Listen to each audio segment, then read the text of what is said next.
Hundreds of office employers are now being laid off in the San Francisco Bay Area. Now, here's the thing. It's not all about the bad city environment, right? You got a lot of drug use, a lot of crime, a lot of shoplifting, like the good old San Francisco stuff.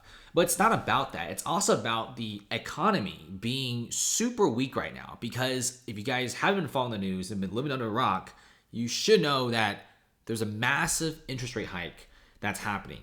And it's going to happen even more next year. Right now, the 30-year mortgage is closing in at 8%, right? Rates are hovering at 5 to 5.5%. Many companies can't take this. In fact, many tech companies, which is what San Francisco is known for, relies on low interest rates, because when interest rates are low, people could actually get money from the banks at a much cheaper rate. But now, with rates being sky high, we're seeing many offices in San Francisco, many of these guys are actually cutting back on their office space to save money. Like Meta's most recent decision to dump all of the 500,000 square feet office at 181 Fremont Street. I mean, during 0% interest rates, everyone was cool with the decision to rent as many office spaces as possible. But now with rates at all-time highs, like a 2-decade high, I kind of see why a lot of people are just cutting down on office space. Many companies will much rather use some of that money and reinvest in their company than spend it on fancy cocktail lounges and fancy apartment buildings. And now we got even more companies going crazy. You got Gilead Sciences will permanently lay off 41 employees by December 15th, right? This isn't a lot of employees, but it's not just these guys, Gilead, that's going to be cutting employees. We got Jack Dorsey's Block, which you probably know by Square, that white machine that turns around and asks you for a tip. Yeah, they're laying off about 1,000 workers, right? We're going to be seeing a lot of other companies like Uber and Lyft cutting back their office space. You're also seeing companies like Airbnb, which is known to stay in San Francisco because San Francisco was the place where they were made. They have now cut back on every single one of their offices except 888 Howard Street. This is the last Airbnb office, and I don't even know they'll exist in the next few years. We're also seeing other big companies like Cisco Systems will be laying off hundreds of workers in 2 San Francisco Bay Area cities next month. And this is a warning letter being sent, and we're going to be seeing a lot of these workers slowly being fired off.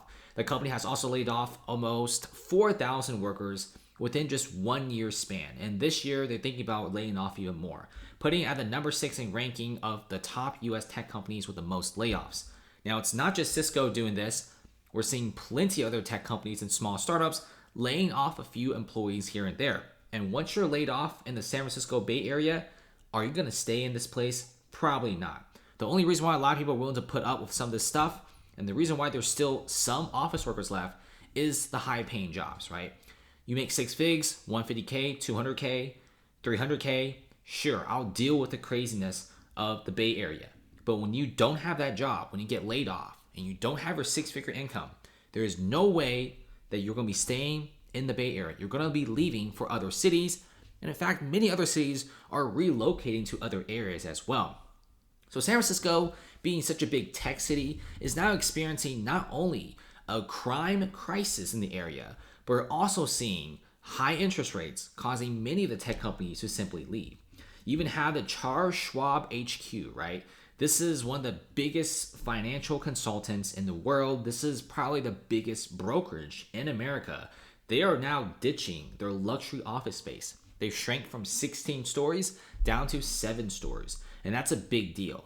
So you got biotech pretty much laying off workers and scientists.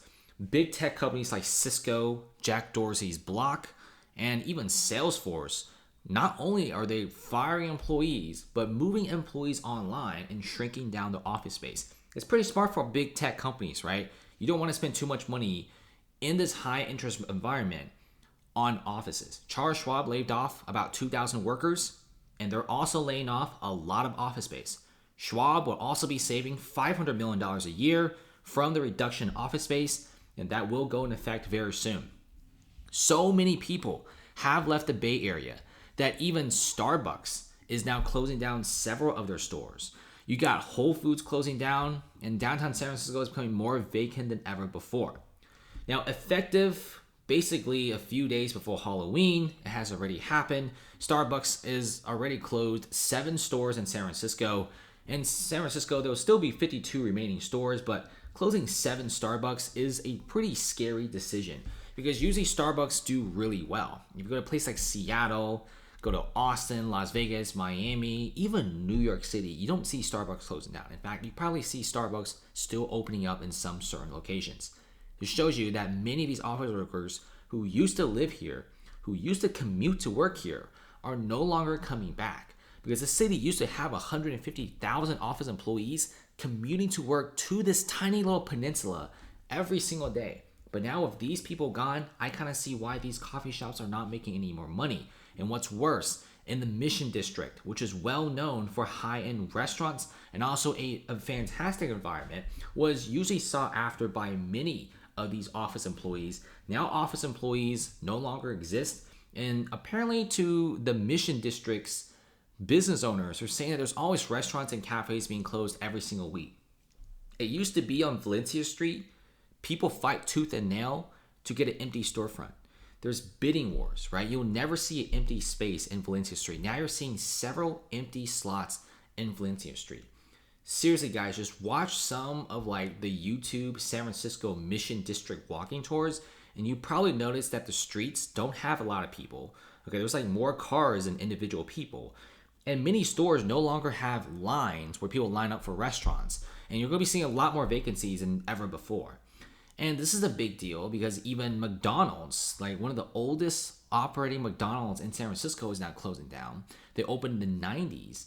And I can't believe McDonald's are closing down. What they're saying is there's no tourists, there's not a lot of office workers, so they have to shut down because it's a McDonald's in downtown San Francisco, and I'm sure they cater to a lot of the office employees. But when the McDonald's closes down, you know the city has a big problem in their hands. Look at this. San Francisco CEO who's closing his $215 million company's upscale office lounge says if you try to get employees back to the offices, you're fighting a losing war. It's a big deal for a lot of these offices, right? People want to get these employees back to offices, but employees don't want to do that. Employees don't want to go back to the office. And in fact, many managers, when they hear that, they're like, cool, why not just make them work from online? Many companies are also saving a lot of money just by moving themselves online, right? And employees like that. They could work from anywhere they want. They could go for the cheaper rent. They don't have to commute 1 to 3 hours every single day just to go to their office job. They could just work from home. And many companies are still seeing record amounts of revenue despite having like half the employee population working online on Zoom or on like Slack or whatever. So you got a lot of these companies all moving online. They're closing their multi-million-dollar company offices, and the vacancy rates of San Francisco is sky high. It's not a joke when I tell you that the vacancy rate is more than what they announced, which is 35%. 35% vacancies are already pretty bad, but what the small business owners are saying, it's more like 50% because many of these buildings are still being leased out, but there's no office employees. The reason why they're still being leased out is they signed a contract. Like Facebook signed their contract to like what, 2031? So they gotta pay rent for the next almost a full decade on their 181 Fremont Street, despite it being completely empty. So yeah, the vacancies are rising slower because some of these leases are very long. But just keep in mind, when you don't have any office employees, the businesses are the ones taking the beating. And these small businesses and restaurants and cafes are closing down. And it's very sad. Thanks for watching, guys. Comment below, got more news coming in, real estate, cities, and much, much more.